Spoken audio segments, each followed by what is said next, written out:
Dios te bendiga, Dios te guarde. ¿Alguna vez has escuchado que la Biblia compara al hombre como un árbol? ¿Te llama la atención la respuesta? Quédate con nosotros para que aprendamos por qué la Biblia compara al hombre con un árbol. Y vamos a ver varios versículos que así lo prueban. Entonces, vamos a orar para dar inicio a la lección. Padre nuestro que estás en los cielos, toda la honra, la gloria y la alabanza es para ti. Te damos las gracias, Padre, por tu amor, por tu bondad, por habernos sostenido, por habernos dado vida el día de hoy, por la provisión que nos has dado hasta hoy, por el cuidado que nos has dado y por sobre todas las cosas, porque nos has sacado de las tinieblas a tu luz admirable, del lodo cenagoso, y has colocado nuestros pies en la roca que es Cristo. Perdona nuestros pecados, oh Dios, también límpianos de toda maldad y guárdanos siempre, Señor. Tómanos enteramente como tuyos, instrúyenos, Señor, para que tu Santo Espíritu sea el que grabe esta lección en nuestro corazón, para que cuando sea necesario eso salga, para que podamos primeramente poder dar una respuesta y segundo vivir conforme a tu palabra, Señor, cimentados y arraigados en ti, porque es lo que vamos a estudiar hoy. Oración que hemos hecho en el poder y en el nombre de Jesús. Amén y amén. Bueno, mis amados, cuando nosotros leímos ayer el versículo, ya le voy a decir, 7, voy a leer otra vez, versículos 6 y 7 del Colosenses capítulo 2, dice: por tanto, la manera que habéis recibido al Señor Jesucristo, andar en Él, que decíamos, como Juan lo dijo en 1 de Juan capítulo 2, versículo 6, los que tienen su nombre deben andar como Él anduvo, ¿no? Que parafraseándolo allí. Y el versículo 7 dice: arraigados y sobreedificados en Él, confirmados en la fe, así como habéis sido enseñados, abundando en acciones de gracia. Entonces la pregunta inicial era que si la Biblia nos compara a nosotros los hombres con árboles, y la respuesta es sí. Y lo dice en varios lugares de la Biblia. Ejemplo, cuando el ciego que curó Jesús, que le echó barro y le dijo: anda y te lavas en el estanque de Betesda, le dice Jesús: ¿cómo ves? Veo los hombres, veo como árboles que se mueven. En Apocalipsis capítulo 7, en el contexto de los vientos que están todavía sujetos, dice claramente: no suelte los vientos aún y no le hagas daño a la tierra, al mar, ni a los árboles, hasta que hayamos sellado en sus frentes a los siervos de nuestro Dios. También hace una comparación de que se reunió el ciprés, el olivo, se reunieron los árboles, y para ver quién dominaba sobre el otro, para ver quién reinaba. ¿Okay? Y entonces son similitudes que hacen para compararnos con nosotros. ¿Okay? Y finalmente hay una parábola que claramente indica que el nacimiento nuestro como un árbol, porque la parábola de las semillas, ¿cómo nacen los árboles? Como una semilla. Y entonces, ¿por qué la Biblia nos compara como árboles? Porque al igual que los árboles, nosotros para poder nacer tiene que brotar una semilla. ¿Cuál semilla? La semilla del Evangelio, que Dios mismo plantó en nuestros corazones, que es regada por la palabra, ¿ok? Y empieza a crecer. ¿Qué sucede con el árbol? El árbol, cuando nace, es una plantita que cualquier cosa lo tumba. Se anega y se murió. Como la parábola de las semillas, ¿no? Que si van creciendo la maleza alrededor, le quita la luz y murió. O si empezó a crecer entre pedregales, la raíz no fue firme, no fue profunda y murió. Ok, es la plantita, ¿no? Pero ¿qué pasa con el árbol de mostaza? Que hace la comparación. Si vuestra fe fuera como un grano de mostaza, es la semilla más pequeña, pero que cuando crece se hace un árbol robusto que aún las aves del cielo hacen nidos en él. Entonces vemos, mi amado, que nos compara árboles porque al igual que los árboles nosotros nacemos en Cristo, respondiendo a su palabra, que es la que riega, y ahí entramos nosotros en las dos funciones, en el regar la semilla o regar o echarle agüita a la semillita que viene creciendo. Esa es nuestra función, porque el crecimiento lo da Dios y se lo explicó Dios. Pablo, creo que a los Colosenses, si mal no recuerdo, creo que lo vamos a ver más adelante, que dice que Pablo sembró, u otro sembró, Apolo regó, pero Dios es el que da el crecimiento. Y eso es una realidad. Los árboles mismos no crecen si no es por la voluntad de Dios.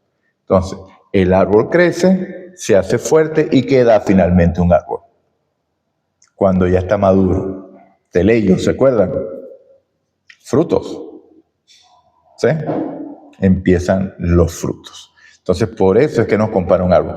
Pero ¿por qué empezamos la lección con esa comparación? Y para responder esa pregunta que es por demás interesante, porque dice el versículo 7 que estamos arraigados, como un árbol arraigado con las raíces firmes en la fe en Cristo. Un árbol con las raíces firmes no se mueve. Pueden llegar las tempestades, puede llegar lo que sea, y ahí se mantiene. ¿Sí? Entonces, mi amado, aquí el tema es, ok, nos compara con árboles, estamos arraigados ¿en qué? Que lo dice aquí, arraigados y sobreedificados en él y confirmados en la fe, así como habéis sido enseñados, abundando en acciones de gracia. Okay. Entonces, ¿cómo recibimos la salvación? ¿Quién es la salvación? La salvación es un hombre. La salvación, que lo estudiamos ayer, el orden es importante y la serie de creencias son importantes, pero en esa serie de creencias no está la salvación. La salvación está en un hombre, en Cristo, pero sin embargo, una vez que aceptamos a Cristo, somos enseñados en un sistema de creencias. ¿Basadas en qué? En la palabra de Dios. Cristo mismo lo dijo en la oración por excelencia, la oración de Juan 17, la oración sacerdotal que oró por usted. Cristo oró por usted y oró por mí, porque oró por estos, por los apóstoles, y también oró por los que van a creer por la palabra de ellos. Usted y yo estamos aquí porque creímos por la palabra de ellos. La Biblia, inspirada por el Espíritu Santo, está basada en las acciones que hicieron ellos. Cómo Cristo se presentó, cómo Cristo vino, cómo Cristo se ensalza a Cristo, se exalta a Cristo, mejor dicho, se exalta a Cristo, porque la Biblia nos habla de Cristo. ¿Ok?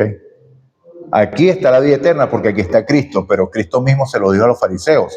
Vosotros escudriñáis las Escrituras pensando que en ellas tenéis la vida eterna. Y ya voy a explicar por qué Cristo dijo eso. Pero ellas son las que dan testimonio de mí, porque ellos decían que creían las Escrituras, pero rechazaban a Cristo. ¿Cómo crees tú que entiendes las Escrituras y me rechazas a mí? Si las Escrituras hablan es de mí. Por eso que después les habla palabras duras. Si fueras hijo de Abraham, las obras de Abraham harías. Porque Abraham me vio. ¿Sí? Abraham me vio, y ahí sí es verdad que se volvieron locas esa gente, porque dijeron, ¿cómo tú te dices que conociste a Abraham si no tienes ni 50 años? Bueno, etcétera, etcétera, etcétera. Y querían apedrearlo y querían matarlo allí, ¿no? Y entonces por eso mismo Cristo les dijo que la obra de vuestro padre queréis hacer. Vuestro padre no es Abraham, vuestro padre es otro. Si vuestro padre fuera Abraham, me conocieran. ¿Ok? Entonces, pero el fundamento de cómo conocemos a Cristo es a través de la palabra. No hay otra manera. No es en base a tradiciones, no es en base a las enseñanzas, es en base a las enseñanzas en la palabra. Tan así que en la gran comisión que leemos nosotros en Mateo capítulo 28, 18 al 20, dice el Señor, por tanto, id y haced discípulos. Discípulos, no miembros de iglesia. Discípulos. Porque un discípulo garantiza que el crecimiento es continuo. No para llenar la iglesia de números, sino para que las almas sean salvas. Porque ese es el propósito de formar discípulos. Que el evangelio llegue a todas las personas para que las personas puedan proceder al arrepentimiento. Esa es la función de la gran comisión. ¿Ok? Entonces, id y haced discípulos bautizándolos en el nombre del Padre, en el nombre del Hijo y en el nombre del Espíritu Santo. ¿Y qué dice después? enseñándole a guardar todas las cosas que os he enseñado. Entonces, definitivamente hay un sistema de creencia en el cual hay que crecer. Hay que madurar en la fe. Ahí la madurez es necesaria. Y teleios allí se aplica a la madurez espiritual, porque una vez que esa madurez es alcanzada, viene teleios en su máxima expresión, que es lograr aquello para lo cual se hizo, que es para darle gloria a Dios. ¿Se recuerda? Isaías 43:7, a todos los llamados por mi nombre, para la gloria mía, los creé, los formé y los hice. ¿Y cómo le damos gloria a Dios? Teniendo una vida conforme a su voluntad, representando su carácter por medio de su obra, por depender de Cristo, el Santo Espíritu sellado en nosotros. Efesios capítulo 1, versículos 13 al 14, lo explica paso a paso. No vamos a llegar allí ahorita, se lo pongo de tarea para que lo lea, y le damos la gloria a Dios, que es maravilloso, amado. Entonces, arraigados y creciendo en Cristo. Entonces vamos a leer 3 versículos, el versículo 8, 9 y 10, y ahí vamos a la conclusión, ¿ok? Que es la plenitud de la vida en Cristo. Ya estás arraigados en Cristo, ahora la plenitud de la vida en Cristo. Mirad que nadie os engañe, dice el versículo 8, por medio de filosofías y huecas sutilezas basadas en las tradiciones de hombre conforme a los elementos del mundo y no según Cristo. Porque en él habita corporalmente toda la plenitud de la divinidad, dice mi Biblia, Reina Valera 1995, pero la mayoría de las traducciones dicen de la deidad. Versículo 10, y vosotros estáis completos en él, que es la cabeza de todo principado y de toda potestad. Entonces, mi amado, estás arraigado en Cristo. ¿Para qué? Para que cuando vengan esas falsas enseñanzas que han venido desde siempre, y Pablo lo dijo, lo escribió y lo dijo en Hechos, Lucas dejó registro de eso, que dijo Pablo, porque sé que cuando nosotros no estemos, vendrán lobos rapaces que no perdonarán el rebaño. Se lo escribió a Timoteo en la segunda carta, en el capítulo 3, en los tiempos finales. Vendrán tiempos peligrosos, porque vendrán hombres avaros, amadores de sí mismos, egoístas, lujuriosos, que se meten en las casas de las doncellas, etcétera, etcétera. A estos evita. Pero lo más triste de esto es que tendrán apariencia de piedad.